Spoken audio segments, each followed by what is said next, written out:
Here we are again with the Davidson Alteration, Part 2. And once again, those of you subject to motion sickness, close your eyes for a second. Okay, here we are. Carrying on directly from the last episode, I've unpicked 1, 2, 3, 4 pleats on this side. And I thought I was good to go, and then belatedly I thought, I have to have enough room, enough material for the outside apron. So I've had to unpick 1 pleat on this side, and that, even with that, because that gives us, where are we? So that gives us at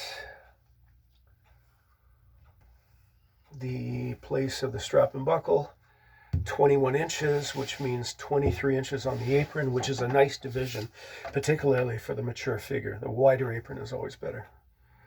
A larger apron is always better than the smaller one. So 23, so that's 22 and a half. That puts us, because that's the center of the apron. We can't move it. Even actually, if we're there, left edge of the apron is there, right edge is there. That doesn't give us a lot of depth on that side. And it doesn't, where'd my chalk mark go? Give us much depth on that side. I wouldn't call that an acceptably deep apron pleat, but that's all we've got. I can't just keep robbing. If I robbed a second one, because this is that element of the tartan, I could gain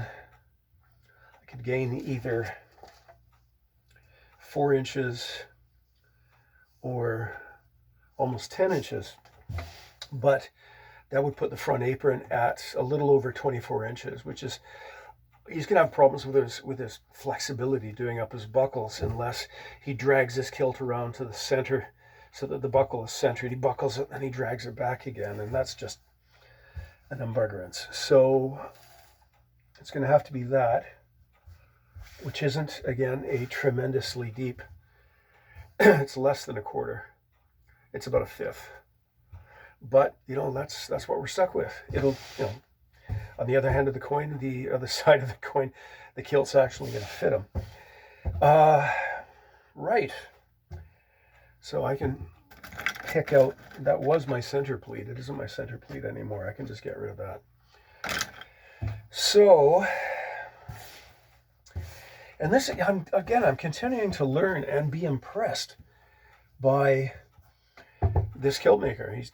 Gentleman mentioned her name, perhaps it'll come back to me, because I thought these were machine sewn seams, and they weren't. I mean, practically had my nose was practically touching the cloth as I was unpicking the seams, because these stitches are so very well hidden, and it's such a good color match that they're all but invisible. They're not visible at all outside, which is an achievement. And initially, I thought they were machine sewn because they were so astonishingly close together. I counted them. There's 3 stitches per 2 millimeters, so that's 15 stitches a centimeter. In that case, I can't convert that to old money, but that's closer than I ever could do. I think, even when I was younger and my eyes were better. And it's also done with a rather heavy silk thread, which was almost, I would call that's heavy enough to use as a buttonhole twist, and it's quite strong. So I was very, very meticulous, very careful, very painstaking, picking these seams apart. And it wasn't till, I don't know, it was a few seams in, and I realized, hang on, this isn't a machine stitch, this is a hand stitch. So it's remarkable, but a bugger to get apart. So we're at the stage now, we've reduced it to, because there's the top of the kilt. Top of the kilt is 19-ish. If we got on the 2.5, we've got 21. So now is the time to reduce the kilt to length. So I've marked it. I never really trust the end of the tape because this metal, I don't see it as being precise enough. So it's almost exactly 3/8 of an inch down from the middle of this black line. So I'm going to measure it at the end.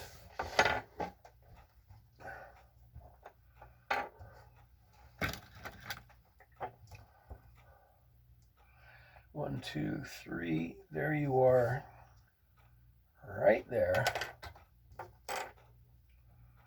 And I'm going to err on the side of caution. I'm going to round it up to from 3/8. I'm rounding it up to 1/4 because I'm going to lose a couple of yards, particularly when I'm cutting across those pleats. So, moment of truth time.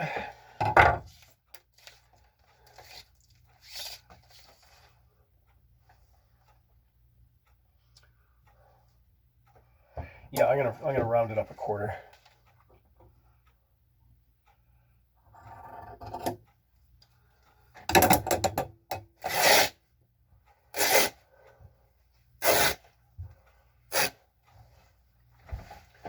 Okay, that's as far as I can rip. There. So the rest of this I need to cut, and again I'm erring on the side of caution, cutting outside the lines as it were, because the thought of cutting inside the line doesn't bear thinking about. Now I'm not going to use my good shears with that. For that I'm going to use I'm not going to say my bad shears, but the shears that I don't mind ruining, because you may have seen when I do a cut, I do a full cut each time. If you do half cuts like this, you wear a flat spot on your shears. And this one now has a flat spot because I've been abusing them in that fashion. Eventually I have to learn how to sharpen shears. I'm sure somebody on the internet will show me. Because to cut through here, I kind of have to saw my way, chew my way through. And I'm not going to do this with my good shears.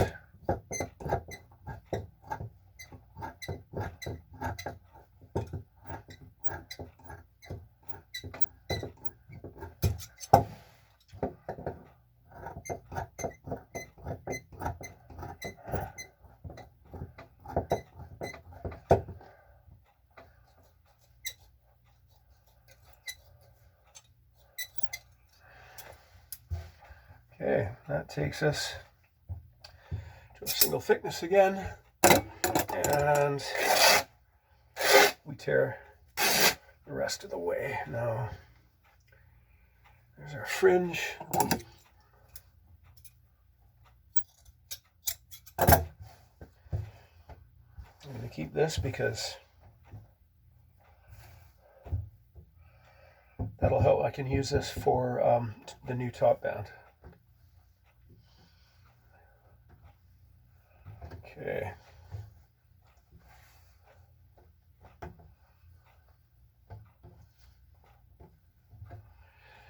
Right. Yeah. Okay,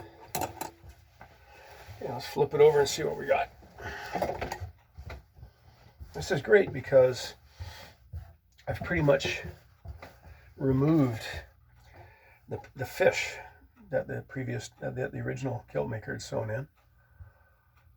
So I'm sort of working with a blank slate again. Now I'm going to take a minute and get rid of this extra steeking.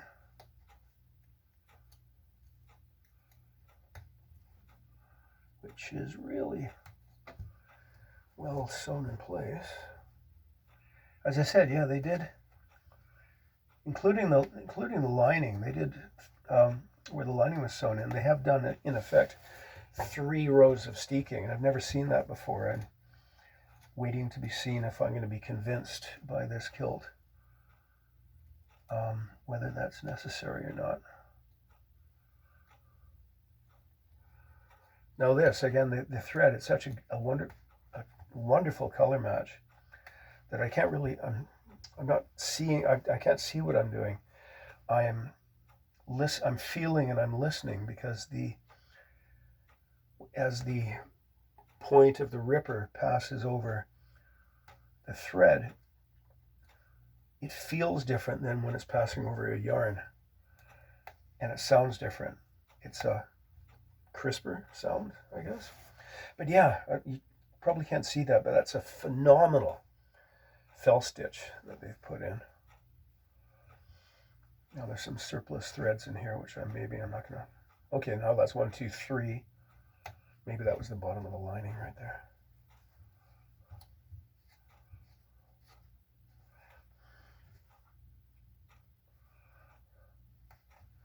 I think it's wonderful how,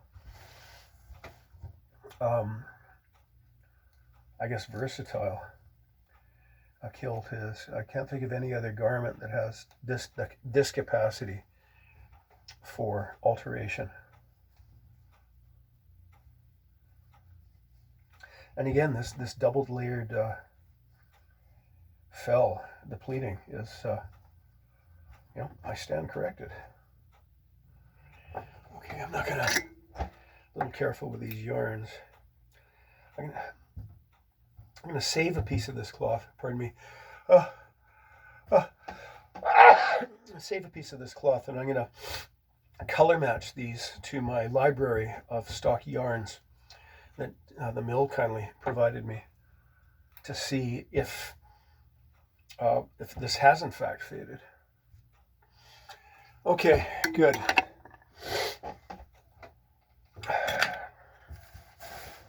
So we're ready. We've finished the teardown.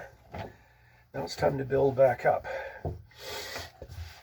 I think what I'm going to do, well, it might be necessary to do, right now, this fringed edge, as you can see, they're stacked. They're not offset the way I do it, and some others do it. All 3 layers are pretty much stacked directly on top of each other. I may take that apart and then re-sew it so that they're kind of a shingle effect to, because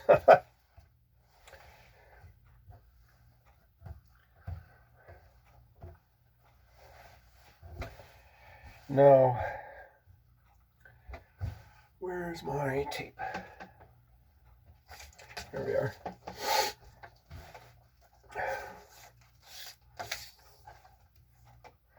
Okay, yeah, we're a 1/4 inch over 21, but I'm comfortable with that, particularly at the back. The fell is exactly 1/3, 7 inches. And that puts it there. I'm going to be a little cautious with my use of chalk, because there have been times, sometimes and I think actually more often than not, on old tartans, where the waxed chalk doesn't go away when I iron it. So I'm going to use clay chalk this time, because the clay is just dust, and I can slap it and it'll go away. Okay, so there's my new bottom of the fell. So I have to sew each fell 2 3/4 inches. Now, this would be where I would put my strap and buckle, but remember, we have an atypical thorax. The relationship between the bottom of the rib cage, the natural waist, and the crown of the pelvis is not something I've seen before. So rather, I'm thinking, because again, Monday he's coming by for a trial fitting, in which the fell will be sewn, the inner apron will be shaped, the canvas will be in, but I'm not going to locate the straps and buckles until I've put the kilt on them, and I can see what nature is telling me where to place the things. So to that end, my knee-jerk response is I'm not going to put in a buttonhole. I'm going to sew it the way that I've sewn some of those 5-yard kilts, in that rather than a buckle on the outside and a strap on the apron, we're going to have the strap on the inside and the buckle on the apron. And I think that will, I think that's the way to go. If in future, if, at the very least, it means that I have a better chance of getting an acceptable fit in the time frame we've got, because he's coming on Monday, which is what, today's the 22nd. The following weekend, he's coming back over to pick up his kilt, and from there go directly to the St. Andrew's Ball. So that reverse buckle and strap, we may stick with that idea, but at the very least, it'll get him to the ball properly dressed. So we're having sort of a Cinderella scenario here. Get him to the ball on time, properly dressed. And then after that, we'll take a second look at that to see if we want to reverse that and have the conventional buckle on the kilt, or buckle on the pleats and strap on the apron. In any case, I'm going to start by sewing all of these fell seams. So 7 inches to there. This, I want this to be 22 inches. So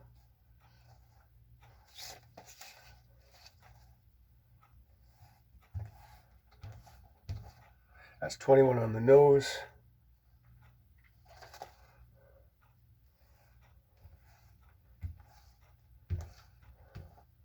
That's just over 22. Cool.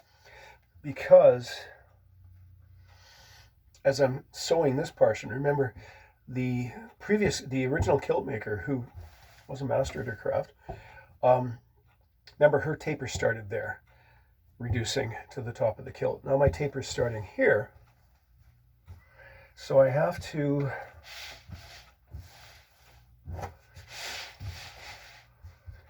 pin each of these. I'm going to start at this edge and work my way that way, because if I started on this side and worked my way in that direction, I would have to have a shield in between, so that I was only sewing 2 layers of, in fact, I'd have to do it on the inside, wouldn't I? So that I was only sewing this top layer of cloth together, because if I sew this together and I get 3, if I catch more than this single layer with my needle, it's going to affect the fit, the taper over here. So by starting on this edge, this one I can sew as deeply as I like, because I'm altering the taper, or I'm setting the taper I'm setting the taper, and as I sew, I can catch more than 1 layer of cloth and not worry too much about it, because I haven't affected the taper for the rest of this. So I'm going to take a minute. Let me just neaten this up a bit.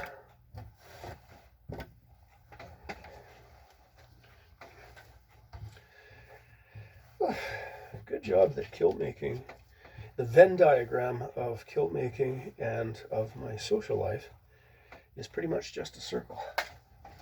I don't begrudge that. Okay, what thread have I got? Because she sewed all of these with this scarlet silk thread, which was a perfect match. It was, I mean, granted, she sewed it so the stitches simply weren't visible from the outside. I'm not going to be able to achieve that.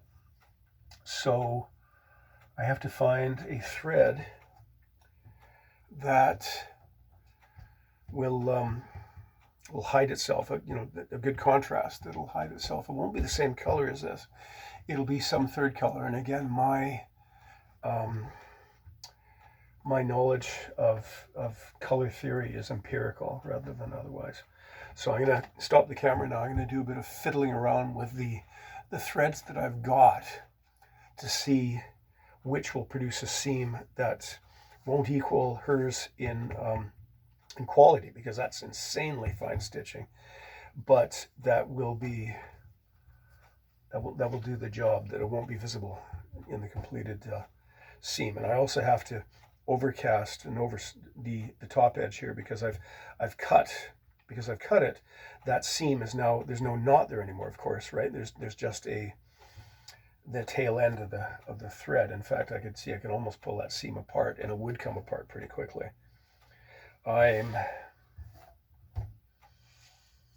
Ordinarily, some days I might sew this first and then get down here, but I'm going to sew a couple of trial seams with different colors of thread, see how nearly invisible they are. If they're not, that's not the end of the world. As long as they're workmanlike and neat and professional, if they're slightly visible. But in that case, if that's the case, I'm going to have to resew every seam from bottom to top, so you don't have a transition between my possibly somewhat visible sewing and her invisible sewing, because that will catch the eye, even though this is going to be worn under a kilt jacket.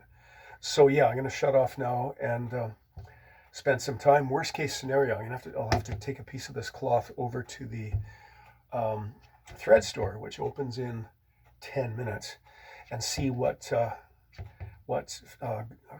proper thread that I can find. I also see a couple of 1, 2, 3 spots where the yarn has been caught and pulled out of the cloth, but I'll take a look at that, but I'm not sure if I'm going to have the ability to. I'm going to try with the tip of a needle to gently coax them back out of sight. But if that isn't successful, I'm just going to have to point it out to the client and say, don't pull those, don't cut them off, with where perhaps they will move back into position. Okay, that's the end of this episode. Once again, you motion sickness people, cover your eyes.